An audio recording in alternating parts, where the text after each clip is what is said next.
우리 서로 인사하겠습니다. 주님의 이름으로 사랑합니다. 다시 하겠습니다. 별로 박력이 너무 없는 것 같아요. 주님의 이름으로 축복합니다. 이렇게.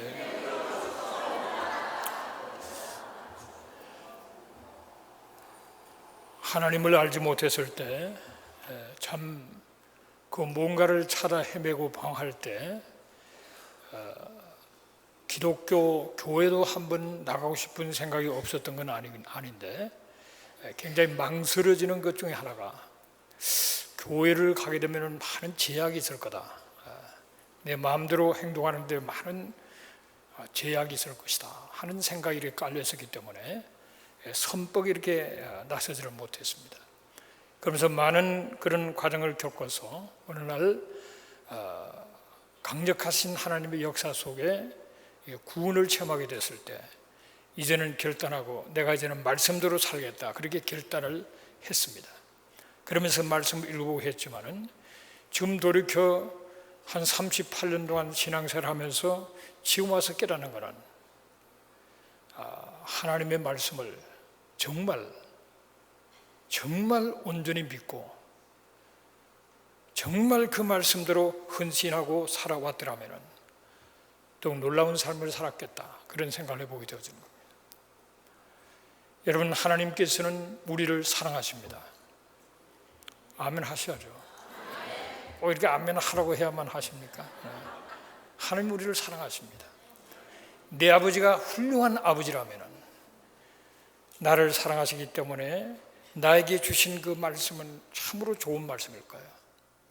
이렇게 살아라. 그것이 평소에 가르치는 하나의 교훈이든지, 아니면 떠나기 전에 남긴 유언이든지, 아니면 가문의 어떤 가문이든지, 훌륭한 아버지가 반드시 나를 당연히 사랑하기 때문에 주신 그 말씀을 소중히 할 거예요. 여러분, 하나님은 정말 훌륭한 것을 넘어서서 완전하신 분이에요. 그분의 우리에 대한 사랑은 완전한 사랑입니다. 그분께서 우리에게 주시는 계명은 정말로 우리의 인생을 영광스럽게, 가치 있게, 진정으로 행복하고 풍성하게 만드시는 그런 말씀을 우리에게 주셨음이 분명할 것입니다. 우리는 하나님께서 우리를, 이스라엘 백성들을 애굽에서 노예 상태에 있는 그들을 해방시켜서 자유하게 강력한 능력의 역사 속에 애굽을 떠나고 그리고 홍해를 갈라서기까지 그들을 해방시키던 그 하나님께서 이 정치적인 해방으로 끝나는 것이 아니라, 정치적인 자유로 끝나는 것이 아니라, 하나님께서는 양심과 진리의 자유를 누리도록 하기 위해서, 더 가치 있는 인생을 살게 하기 위해서 하나님의 백성들을 사랑하셔서 계명을 주셨다는 사실을 알게 되시길 바랍니다. 그 계명 가운데 가장 핵심, 가장 중요한 것이 바로 십계명입니다. 십계명을 그들에게 주셨어요. 그것은 바로 하나님의 사랑의 또 다른 하나의 놀라운 하나의 표현이었다는 사실을 기억해야 됩니다. 우리가 세상의 환경이 아무리 좋아도 하나님 말씀이 없으면 그 삶은 광야 같은 삶이요 사막 같은 삶이 될 수밖에 없습니다.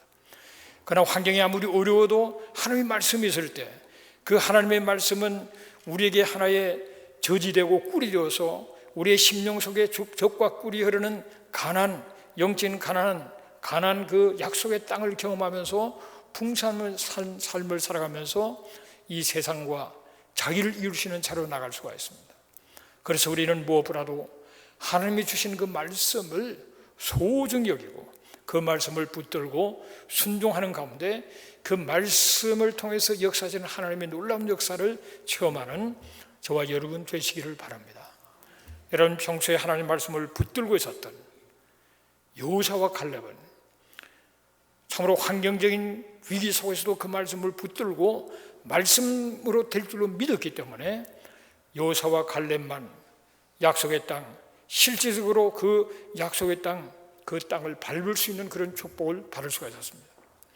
우리는 하나님께서 우리를, 마귀에게 속하여 있던 우리를 자유케 하셔서 하나님의 백성으로 삼아주신 것만으로 끝나는 것이 아니라 늘 감사하며 감격 속에 거기서 자유를 누리는 그런 가운데서 더 풍성한 삶으로 부르신 하나님의 뜻을 깨닫고 하나님의 계명에 우리의 인생을 걸고 우리의 삶을 걸고 우리의 생명을 걸고 순종하는 가운데 참으로 가치 있고 풍성한 삶을 살아가는 저와 여러분 되시기를 주의 이름으로 축복합니다.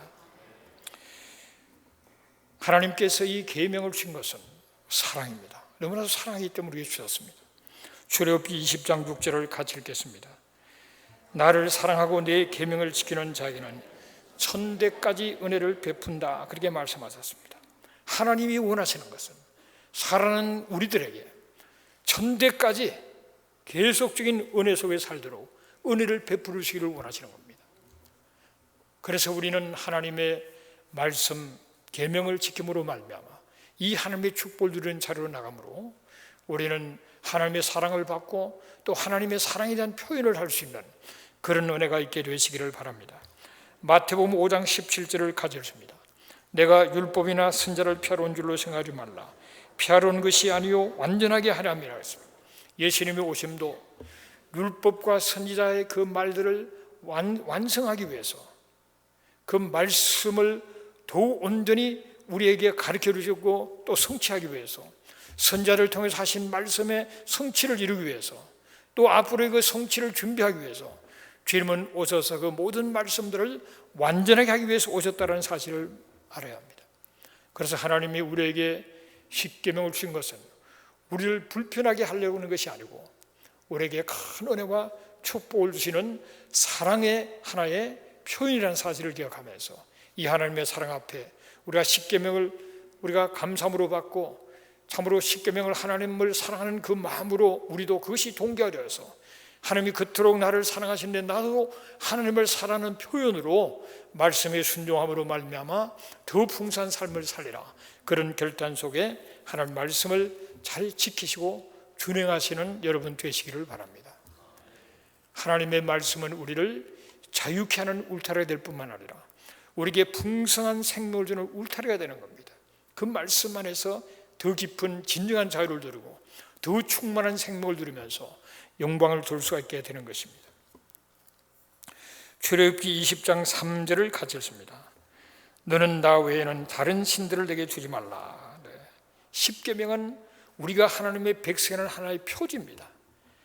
하나의 십계명을 지킴으로써 우리는 하나님의 백성이라는 것을 드러내고 증거할 수가 있게 되어지는 겁니다. 그런데 십계명의 그 가장 중요한 것은 나 외에 다른 신을 두지 말라는 거예요. 이것이 십계명 전체가 그 안에 다 들어있습니다. 나 외에 다른 신을 두지 말라. 그것이 첫째 계명이면서 모든 게 그 속에 다 들어있다는 것을 알아야 됩니다.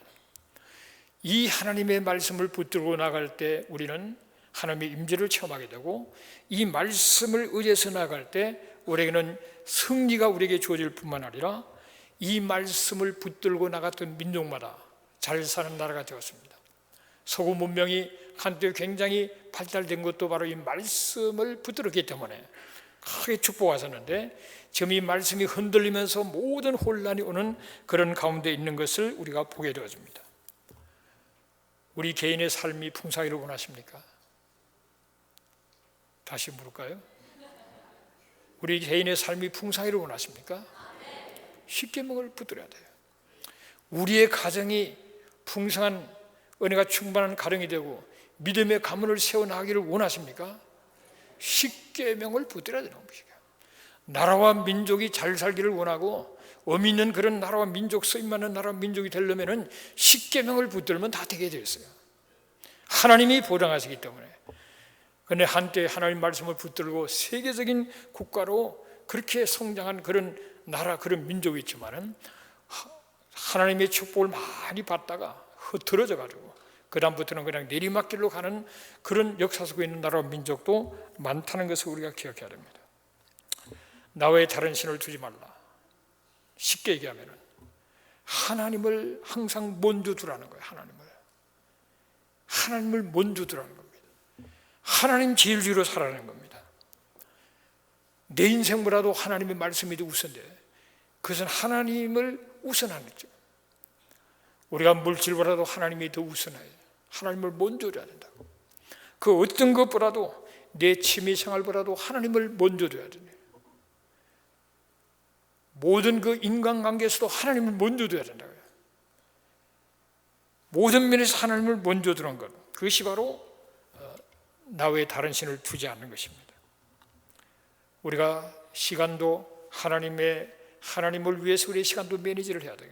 하나님을 가장 앞세우고 먼저 두고 우리의 시간을 계획도 세우고 추진해야 될 뿐만 아니라 인생을 살아가면서 기가 막힌 웅덩이에 빠지고 얼음에 섰을 때 하나님을 먼저 둬야 된다. 자기 계획과 판단과 인간의 힘과 모든 걸 동원해서 몸부림치고 마지막에 하나님이 아니고 처음부터 하나님을 먼저 두고 하나님을 의지하고 하나님의 도우심 속에 어려움도 통과하고, 그래서 모든 것에 하나님을 먼저 두는 것, 그것이 나 외에 다른 신을 두지 않는 것이라는 것을 기억하시기를 주의로 축복합니다. 그래서 하나님을 먼저 두면은, 그리고 그분의 인도를 따라가면은 다 풀려나가게 되어 있어요. 고난은 변하여 오히려 축복이 되고, 고난은 오히려 하나님을 먼저 두고 나가는 삶에 그는 연단으로 축복의 그릇을 빚는 그 자리로 나가고 다 함께 선을 이룰 수 있도록 되어져 있는 것입니다. 너무 걱정하지 마시고 하나님을 먼저 두시기를 주의 이름으로 축복합니다. 범사에 그를 인정하라, 그러면 내 길을 지도하시라 그랬어요. 순간순간 나는 하나님밖에 없다는 사실을 기억하고 그분을 인정하고 무슨 일을 만나도 그분을 먼저 두고 나가면은 다 합력해서 선을 이루신다는 사실을 깨닫게 되시기를 바랍니다. 제2계명은 우상을 만들거나 형상을 만들거나 절하거나 그리고 섬기지 말라, 하물 우상을 섬기지 말라는 겁니다. 그런 다른 말로 쉽게 얘기하면 하나님을 바꾸지 말라는 거예요. 하나님 제일 주론하게 그 다른 것이 하나님보다 더 중요하게 여겨지고 더 크게 여겨지는 것을 두면 안 된다 이 말이에요. 하나님을 바꾸면 안 된다 이 말이에요. 우리는 많은 경우에 하나님을 우리의 이성으로 바꿔버리게 해요. 우리의 생각과 학문과 우리의 논리를 더 먼저 앞서려고 그래요. 그게 오히려 이성이 하나님이 돼버리네요. 많은 경우에 물질이 하나님이 돼버려. 하나님. 그래도 뭐니 해도 뭐니지. 돈이 있어야 교회 가서 섬기도 좀 폼나게 섬기지. 돈이 없어봐 뭐지? 물질이 우상이 될 수가 있어요. 그리고 오늘날 폭력이 우상이에요. 폭력이 우상이에요. 우리는 이 생활을 살아가면서 하나님을 가장 먼저 두며 하나님 제일주의로, 하나님보다 다른 어떤 걸로 대체하는 일이 없는 하나님 제일주의로 나가는 여러분 되시기를 주의 이름으로 축복합니다. 내가 이것을 버리고 싶은데도 못 버리는 것, 그는 거기에 지금 지배를 당하고 있는 겁니다. 그게 묶여 있는 겁니다. 중독된 거예요. 끊어내야 된단 말이에요. 그것이 내가 버리고 싶어도 못 버리는 그건 나의 우상이 되는 거예요. 버려야 된다. 버리고 오직 하나님 제일주의로 하나님 중심으로 살아가는 그런 여러분 되시기를 주의 이름으로 축복합니다. 우리는 하나님 앞에 지배를 당해야 돼요. 거기에 뭐가 잘못 끼어들면 되지 않나요?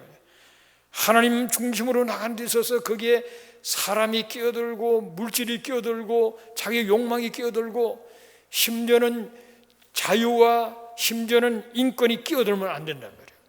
우리가 하나님 제주로 나가다 보면은 그 안에서 자유를 누리게 되고 인간의 권리를 존중하기 여기 다 따르는 것이지 그것이 하나님을 우선할 수가 없는 거라고요. 셋째 계명은 하나님의 이름을 망령되게 부르지 말라고 그랬습니다. 하나님의 이름을 함부로 사용하면 안 된다. 하나님의 이름을 존중히 여기면서 사용해야 됩니다. 그리고 내 자신의 삶 자체가 하나님의 이름을 나타내는 하나님의 영광스러움을 드러내는 삶을 살아야 돼요. 하나님의 영광을 가리고 이름을 떨어뜨리는 그런 삶을 살면 안 됩니다. 그리고 우리는 하나님의 이름을 의지하고 그 하나님을 의지하고 그 이름의 능력으로 나와 세상을 이기면서 하나님 앞에 영광 돌려야 되지, 하나님 이름을 함부로 그냥 사용하는 그런 자리에 나가지 않아야 된다는 사실을 말합니다. 넷째 계명은 안식일을 거룩히 지켜라 그렇게 말했습니다. 안식일을 꼭 기억해라. 그리고 거룩하게 지켜라. 구별하라. 그 말을 쉽게 얘기하면 오늘 우리의 삶에 적용하려면 일만 하지 말라는 거예요. 일만 해서 하나님도 보이지 않고 정신없이 살아가면 망한다는 겁니다. 일만을 치중하지 말라는 거죠. 어떤 사람이 일은커녕 노는 데 치중해서 하나님 앞에 시간을 못 들이는 사람도 있어요. 그 값을 치를 날이 올 것입니다. 시간을 거룩하게 구별해서 하나님을 드리는 거예요. 우리는 안식의 주인이신 예수 그리스도께서 우리를 위해서 십자가에 못 박히고 다시 살아나신 부활하신 그날을 주의 날로 우리는 안식일을 지킵니다. 그날을 거룩하게 구별해서 하나님 앞에 온전히 예배를 드리면서 하나님의 임재를 더 강력히 체험하면서 하나님의 말씀을 듣고 기도하고 찬양하면서 그날을 구별하여 하나님 앞에 드려야 가치 있고 행복하고 풍성한 삶을 살 수가 있단 말이죠. 순서가 맞아. 순서가 아무리 급하고 해도 그거를 빼먹지 말라. 하나님 앞에 구별히 드려라. 믿으시기를 주의 이름으로 축복합니다. 그리고 좀 쉬어라. 안식할 줄 알아야 돼요. 쉴 줄 알아야 됩니다, 여러분. 할렐루야. 네. 쉬는 거 좋아하잖아요. 쉴 줄 알아야 돼요.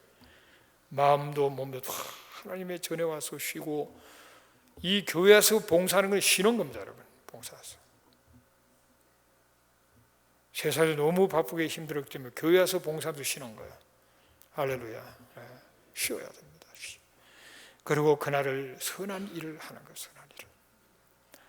쉬며 예배드리며 은혜를 받으며 선한 일을 하고, 어떤 분들은 밤낮으로 너무 바쁘잖아요. 교회 직분자로서 할 일도 많은데 너무 또 바쁘니까 할 수가 없잖아요. 새벽부터 거대한 기업을 이루고 밤늦게까지 바쁘게 주일날 시간 내서 교회 왔는데, 그런 걸 보니까 그런 가운데서도 예배 끝나면 환자들 신방하고 목양사들도 하는 거예요. 바쁜 가운데서도 정말 귀하게 보여요. 그리고 어려운 사람을 돌아보고 선한 일을 하는 그런 날로, 바쁜 사람은 그렇게 바쁜 가운데서도 또 하나님 앞에 자기를 드리는 거 얼마나 귀한지 모릅니다. 그렇게 하면은 하나님께서 모든 게 잘 되게 돼 있어요. 그것이 1주가 가고 한 1년이 가고 10년이 가고 20년, 그 세월이 흘러가는 가운데서 어떤 자세로 하냐에 따라서 결과는 엄청나게 달라져 버리는 겁니다. 순간적으로 잘 몰라요. 시간이 가면 그것이 달라지게 된다는 것을 알게 되었습니다. 이처럼 이렇게 하나님 중심으로 하나님의 이름을 정말 거룩하게 사용하며, 그리고 시간을 구별해 하나님에 드리는 이 가운데서 우리는 하나님을 사랑을 표현할 수 있는 거죠. 이 설명된 계명 말고도 우리가 크게 생각해서 하나님을 사랑하는 것이 어떻게 하는 게 사랑하는 것일까? 그걸 생각하면 하나님을 사랑하는 그 사람을 하나님은 축복하시고 귀하게 쓰신다는 사실을 기억하게 되시기를 주로 축복합니다. 자, 지금 제가 4계명까지 말씀드렸는데 좀 힘듭니까? 그 계명 지키기가? 도저히 못하겠다, 힘든 겁니까?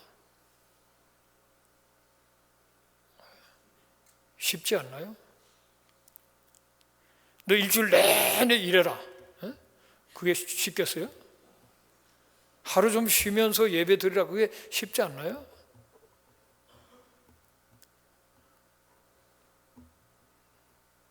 하나님 중심으로 제주로 살아라. 이 잡다한 희한한 그런 우상들, 그런 데 관심 가지면 그게 쉬운 거 아니에요? 너 알아서 살아라 그러면 그게 쉬울 것 같습니까?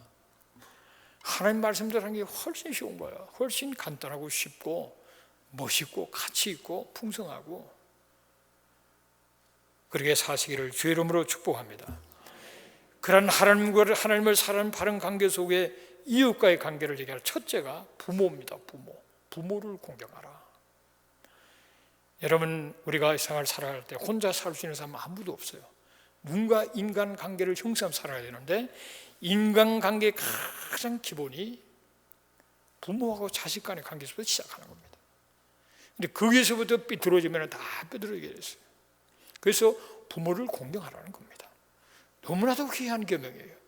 부모를 공경하고, 그런 그 가운데서 이웃과의 사람 인간관계도 바르게 할 수가 있는 겁니다. 첫 단추부터 잘못 끼우면 인간관계에 실패를 할 수밖에 없어요. 부모를 공개해야 된다.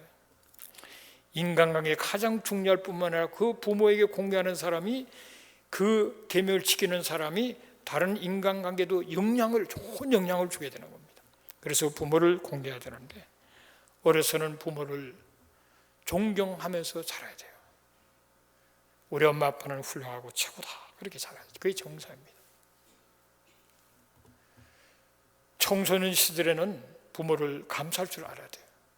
감사하면서 자라야 돼요. 그렇게 가르쳐야 된다.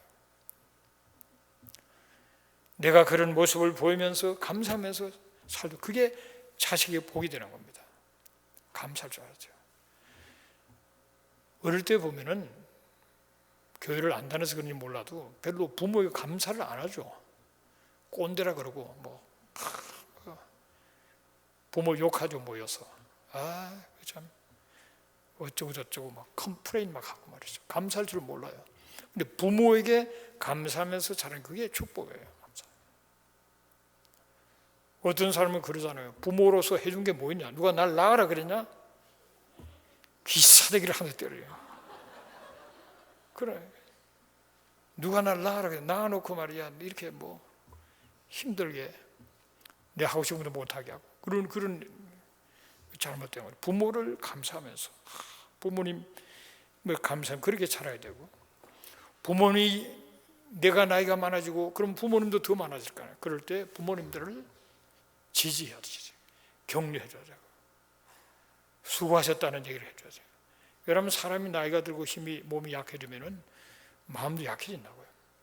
그러니까 내 인생을 내가 꼭 잘못 살은 것 같기도 하고, 뭐 후회스럽기도 하고, 여러 가지 이렇게 마음이 약해진다. 그럴 때 자식들이 부모를 지지해야 돼요.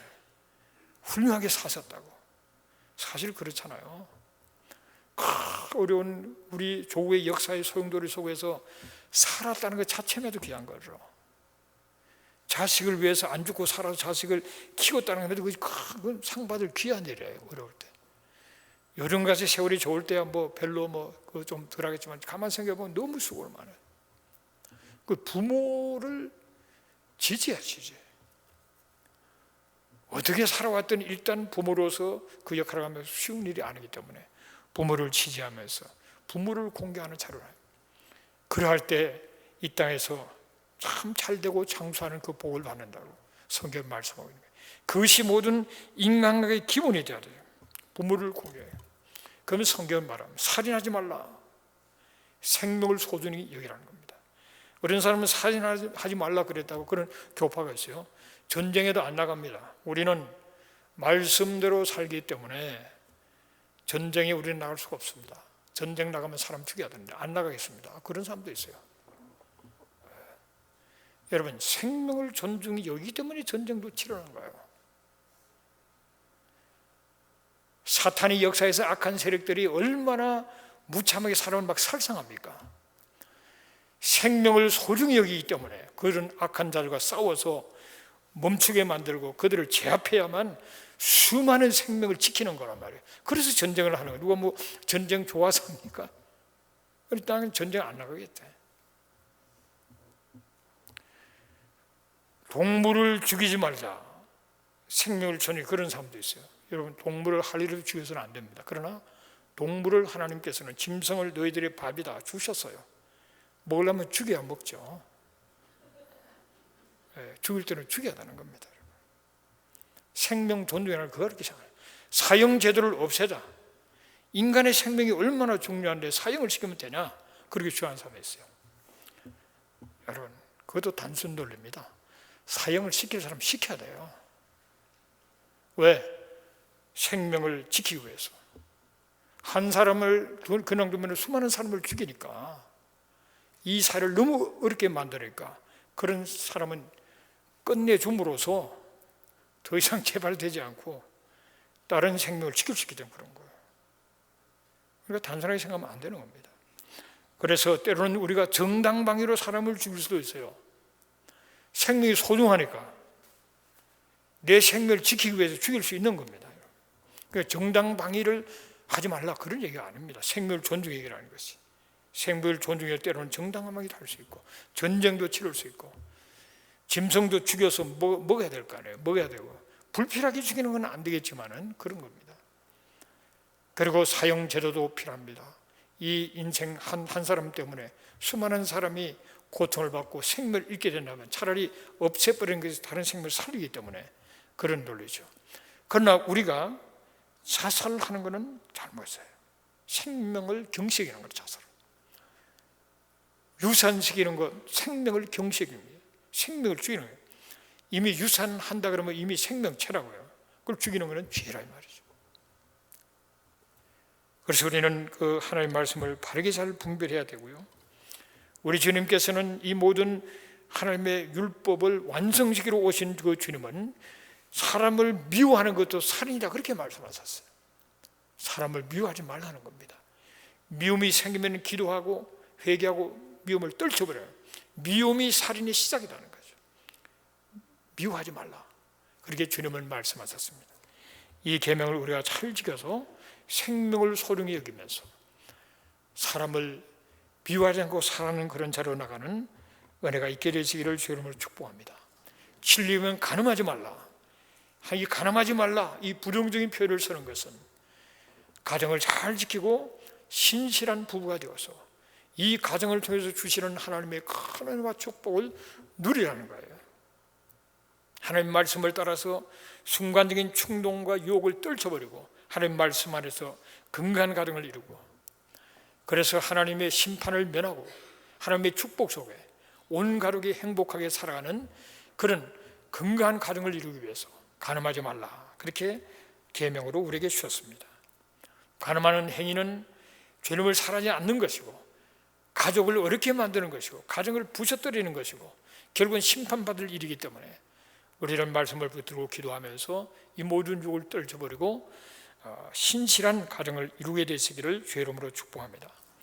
그리고 8계명은 도둑질하지 말라. 도둑질. 긍정적으로 표현하면 정직하게 살아요. 정직하게 사는 것이. 우리가 하나님의 것은 하나님의 것으로 이웃의 것은 이웃의 것으로 우리가 남의 것을 도둑질하면 안 된다. 군대 가면은 도둑질이라고 하지 않습니다. 위치 변동 그러죠. 네. 여러분 사회에서는 위치 변동이 안 통합니다, 여러분. 도둑놈이에요, 도둑놈. 위치 변동. 우리가 도둑질하지 말라. 정직하게 살라는 겁니다.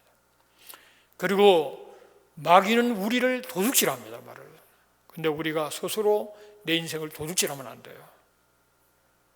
짧은 나가는 인생, 하나님이 주신 은혜와 믿음과 은사와 탤런트와 물질과 건강과 많을 수 있는데 게을러 빠진 사람은 다 도둑질을 하는 거나 마찬가지예요. 하나님 주신 자기 것을 바르게 사용하는 도둑질을 마찬가지예요. 우리가 하나님 주신 것을 바르게 잘 사용해서 하나님 앞에 영광을 돌리게 되시기를 바랍니다. 거짓 증거를 하지 말라 그러죠. 정직하게 말하라는 거, 정직하게. 하얀 거짓말이죠, 하얀 거짓말. 참 살다 보면 거짓말을 100% 안 하기가 쉬운 거 아니에요, 사실. 그러나 거짓말 하지 말라는 거죠. 양심적으로 얘기하라. 정직하게 얘기하라. 어떤 사람은 자기가 손해를 볼까 봐 거짓말한다고요. 겁이 많아서 거짓말하고. 어떤 사람은 너무 교만해가지고 거짓말을 해요. 아닌 것도 그런 척하면서 거짓말한다. 그런 거 하지 말라. 또 어떤 사람은 아주 전략적으로 계획적으로 거짓말을 하는 사람이 있어요. 거짓말하면 참 인생이 힘듭니다, 여러분. 거짓말을 하나를 커버하기 위해서 또 거짓말을 해야 되고 머리가 좋아야 돼요. 거짓말을 잘하려면. 자신 없는 사람은 아예 하지를 마는 게 낫지. 비상한 머리를 가진 사람도 언젠가는 꼬인다고요. 거짓말하죠. 정직한 것이 귀한 것이다. 왜 사람들이 거짓말을 하는가? 마음이 거짓 때문에 그런 거죠. 오늘 정직하게 말해야 됩니다. 정직하게 살고 싶으시면 아멘 하세요. 네, 정직하게 살고 싶네. 정직한 삶의 시작은 뭔지 아십니까? 내가 정직하지 못한 것을 고백하는 게 정직한 삶의 시작이에요. 정직하게. 그런 은혜가 있게 되시기를 주의 이름으로 축복합니다. 탐내지 말라. 10계명은 10번째 계명은 탐내지 말라는 겁니다. 우리가 남의 것을 탐내지 않아야 합니다. 내게 욕심을 제대로 다스리지 못하면 그것은 탐욕이 되어버려요. 탐욕이에요. 탐욕. 우리가 탐심을 버려야 된다면, 탐욕의 결과는 인생이 피곤해집니다. 끊임없이 경쟁적으로 인생을 살기 때문에 인생이 너무 피곤해요. 그리고 때로는 빚을 막 짊어지게 됩니다. 자기 욕망을 추구하다 보면. 그런가 하면은 탐욕을 가지고 인생을 막 살다 보면은 마음에 불안함이 있고 두려움이 있는 그런 가운데 나가고 걱정이 많습니다. 그리고 싸움, 다툼이 그 탐욕에서 오는 것이고, 그러면서 결국은 모든 것이 불만족한 가운데서 인생이 너무나도 힘들어져요. 그래서 탐내지 말라. 탐내지 않고 살아가는 비결은 비교하지 말라는 거예요. 비교. 남하고 비교하면은 그러면 이 탐욕이 생겨요. 비교할 필요 없습니다. 어차피 우리는 다 각각이에요. 각각. 똑같은 사람은 없습니다.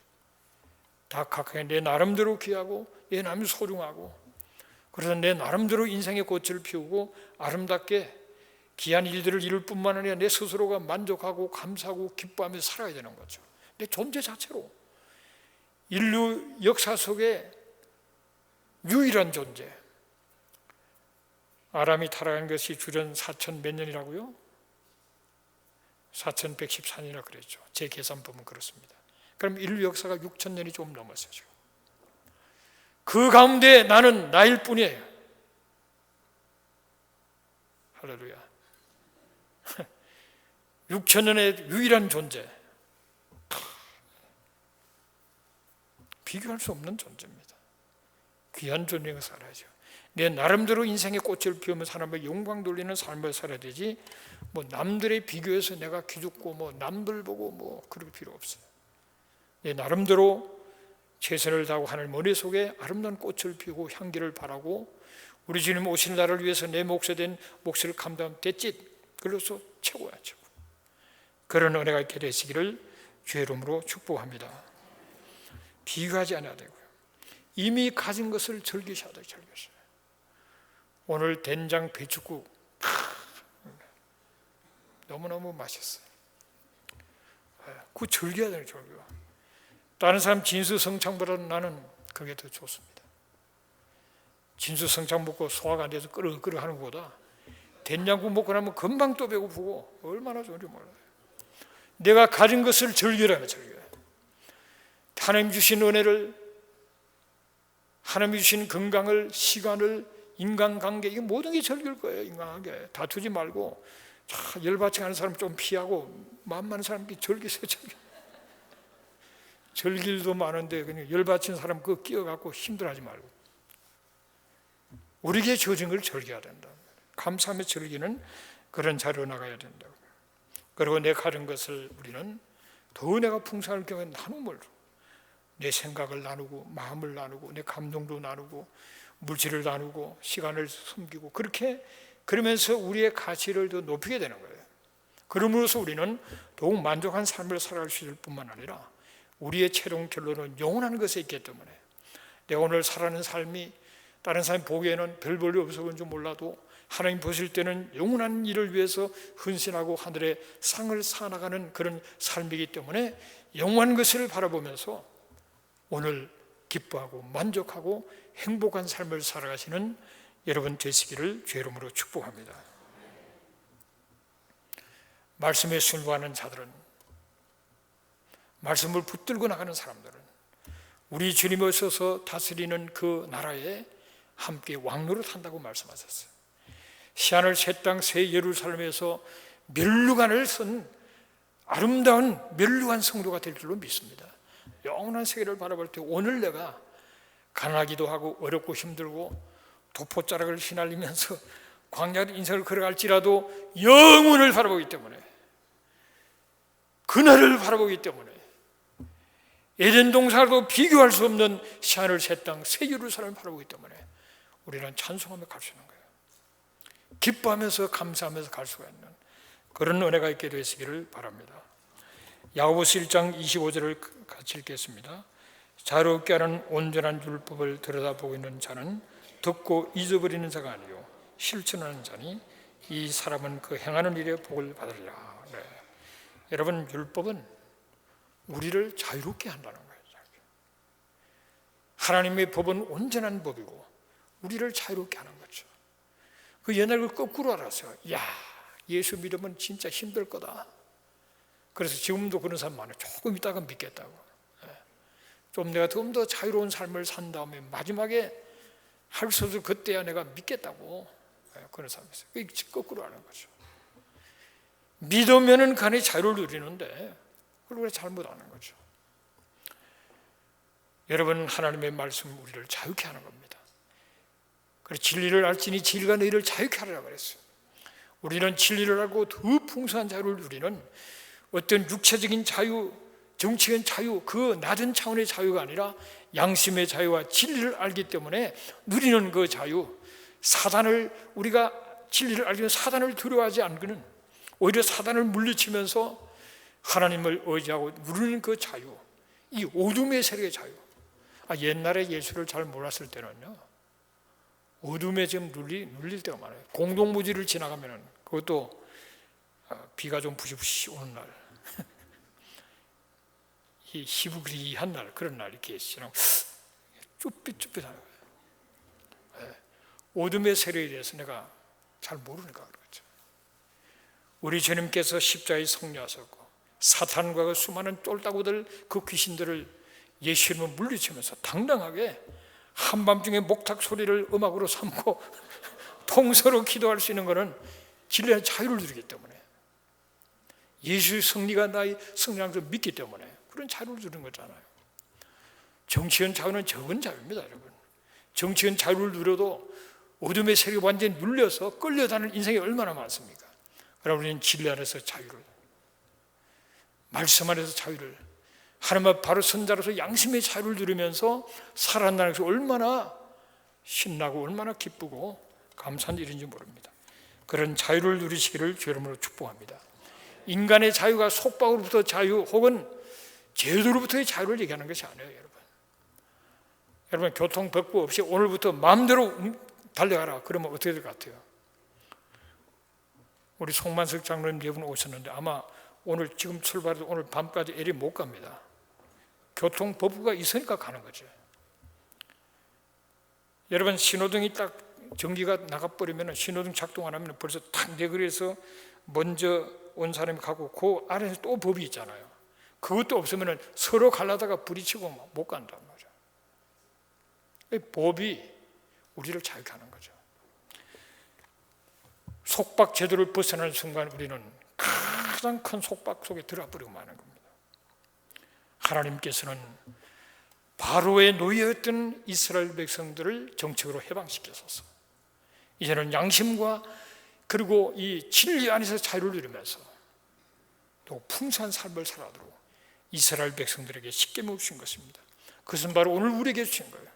자동차를 매뉴얼을 따라서 사용할 때 자동차를 가장 잘 달릴 수 있는 것처럼 우리의 인생의 가장 기본적인 매뉴얼로, 지침서로 하나님의 나라의 하나님의 헌법을 우리에게 주신 이 말씀을 따라 순종하는 가운데 행복하시고 풍성한 삶을 사는 여러분 되시기를 주의 이름으로 축복합니다. 기도하십시다. 고마우신 아버지 하나님, 우리를 사랑하셔서 우리를 마귀의 손에서 해방시켜 주시고 자유함을 누리게 하시는 그 자유가 방종으로 흘러서 더 큰 고통으로 빠지는 것이 아니라 하나님 말씀 안에서 살아감으로 말미암아 진정한 자유를 누리면서 풍성한 삶을 살아가며 주 앞에 영광 돌리시도록 인도해 주신 것을 감사합니다. 그동안 하나님의 말씀을 따라 살려고 애를 써왔지만 남은 생에는 더욱 온전히 하나님의 말씀을 따라 계명을 따라 순종하는 가운데 또 풍성한 하나님의 역사 속에 영광 돌리는 삶이 되도록 도와주시옵소서. 하나님, 우리를 사랑하시고 그로 말미암아 말씀 주심을 다시 한번 감사하고 예수 이름의 이름으로 기도합니다. 아멘.